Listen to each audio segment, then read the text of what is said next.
လေးသိန်းကခုလိုနတ်ဟုတ်ခွင့်ရနေတယ်ဆိုတာလေးသိန်းကနတ်တွေကိုချစ်လို့နတ်တွေကလည်းလေးသိန်းကိုအားကိုးတဲ့လူတွေကိုပြန်ပြီးဆောက်ရှောက်ပေးတာပေါ့သမီးတို့ရဲ့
ကျေးဇူးရှင်မကြီးကဘေးဆိုတာကြောက်ကြောက်လို့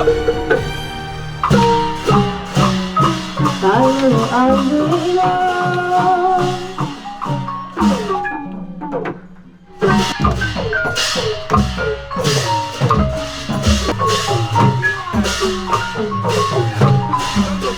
တဏ္ဍမဇာတိကောင်စောင်းဝင်ပြုပါရဖြင့်ဗုဒ္ဓ၏တာယေရနာကိုခိတ္တကရခုပြနတ်တော်ရဲ့လို့အပ်ပါသည်ဗျာလေဘောနဲ့ကြတော့မျိုးနဲ့ဘကိုးနဲ့မျိုးနဲ့ဘကိုးနဲ့ပတော်လေးရောပတော်တိုင်းနဲ့ပတ်ကကြော်တိုင်းတလိုင်းဆယ်မတလိုင်းမိခင်ကြီးတလိုင်းနဲ့လဲနဲ့ကတော့ခံပါဗျာ